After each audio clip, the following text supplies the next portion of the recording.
Bismillahirrahmanirrahim. Assalamualaikum warahmatullahi wabarakatuh. Selamat malam. Oke teman-teman, di sini saya mau review dari YouTube ya, dari YouTube atau dari media yang memang di sini pembahasannya tentang cara meningkatkan produktivitas kerja.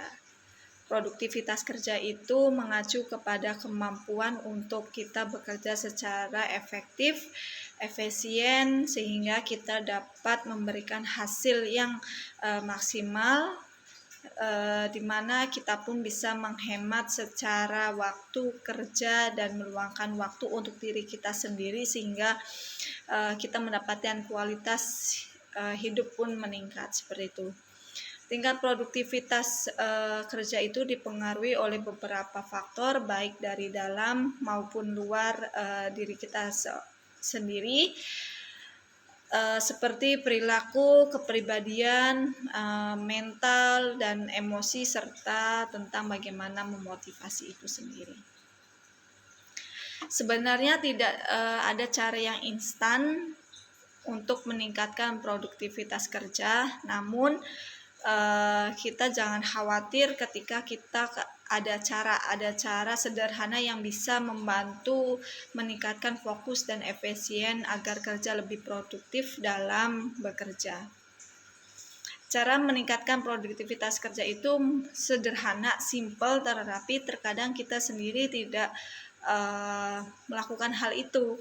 Jadi pertama, untuk bisa benar-benar kita melakukan untuk agar lebih produktivitas adalah membuat daftar pekerjaan. Ini hal yang penting ketika kita untuk bisa melakukan pekerjaan di hari itu, yaitu membuat daftar pekerjaan. Dengan membuat daftar pekerjaan itu adalah cara yang bagus untuk meningkatkan pekerjaan apa aja yang memang harus dilakukan. Namun daftar pekerjaan ini yang terlalu panjang terkadang membuat kita merasa kewalahan bahkan sebelum memulainya, karena udah melihat listnya yang begitu panjang dulu sehingga agak malas untuk melakukannya karena udah terlalu kebanyakan untuk listnya. Untuk menyiasatinya itu, buatlah daftar yang skala pekerjaan prioritas, kelompokkan pekerjaan yang memang mana harus diselesaikan segera dan yang diselesaikan dalam jangka panjang. Selain meningkatkan pekerjaan, kita juga harus membuat daftar pekerjaan juga untuk membantu kita memantau perkembangan dalam menyelesaikan pekerjaan tersebut. Jadi penting kita harus mengetahui daftar pekerjaan apa aja yang harus kita selesaikan di waktu tersebut. Yang kedua, kita menyiapkan area kerja dengan baik. Meja kerja yang memang berantakan dapat memecahkan fokus dan menyulitkan kita dalam mencari keperluan kerja sehingga kita menghambat kerjaan. Cobalah kita meletakkan, terkadang kita selalu banyak menumpuk barang-barang di atas meja, terutama yang tidak berkaitan dengan pekerjaan.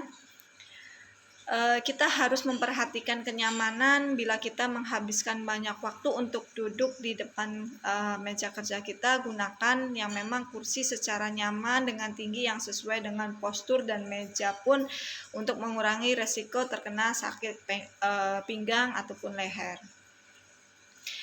Yang ketiga adalah menghindari hal-hal yang memang bisa mengganggu fokus. Konsentrasi merupakan kunci dalam meningkatkan produktivitas kerja. Jadi pastikan kita tetap fokus dengan menjauhi hal yang dapat mengganggu konsentrasi kita, misalnya dengan mematikan nada dering dan notifikasi ponsel. Mungkin kita kasih spare aja waktu, misalkan untuk di jam berapa sampai jam berapa itu kita untuk benar-benar fokus di pekerjaan yang memang harus kita selesaikan saat itu, sehingga kita bisa menjeda waktu atau mematikan ponsel kita sebentar seperti itu, agar kita bisa lebih fokus menuntaskan apa yang sudah menjadi prioritas.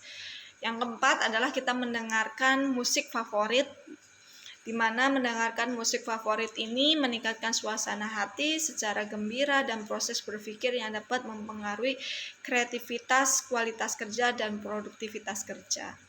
Apabila pekerjaan kita memungkinkan untuk mendengarkan musik, kita harus memilih yang dapat mempertahankan konsentrasi, misalkan instrumental yang membuat kita tetap fokus, seperti itu. Yang kelima, mengkonsumsi kopi. Kopi terbukti sebagai salah satu minuman yang mampu meningkatkan fokus sehingga produktivitas kerja bisa meningkat secara medis. Kafein dalam kopi bisa menghambat kerja adenosin di otak, yaitu zat yang memicu rasa ngantuk. Adenosin ini yang tidak aktif akan membuat seseorang tetap terjaga. Meski begitu, tetap hindari konsumsi kopi dari 6 gelas dalam satu hari. Karena apa? Karena kopi ketika sudah berlebihan meningkatkan resiko terjadinya sakit kepala, migrain, atau lambung kena. Yang keenam, melakukan power nap. Power nap ini adalah sebetulnya bagus juga untuk dilakukan tidur siang selama 20-30 menit, di mana terbukti meningkatkan fokus dan konsentrasi. Melakukan power nap itu di waktu istirahat untuk meningkatkan produktivitas kerja kita setelahnya. Produktivitas jangka panjang ini sejatinya juga dipengaruhi oleh kondisi fisik. Oleh karena itu, jangan lupa kita untuk selalu menerapkan pola hidup sehat serta tidur yang cukup, olahraga secara rutin, dan konsumsi makanan sehat. Memperhatikan keseimbangan hidup pribadi dan pekerjaan juga penting dalam menjaga kondisi fisik maupun mental seseorang, misalnya dengan sederhana memberikan batas waktu jelas kapan memulai dan berhenti kerja. Nah, itu ya teman-teman, cara meningkatkan produktivitas kerja kita coba kita lakukan dan terapkan untuk mendapatkan hasil yang benar-benar produktif dan maksimal dalam menjalani pekerjaan kita sehari-harinya. Oke, itu aja yang saya sharing. Saya mohon maaf apabila ada salah kata. Wabillahi taufiq wal hidayah. Wassalamualaikum warahmatullahi wabarakatuh.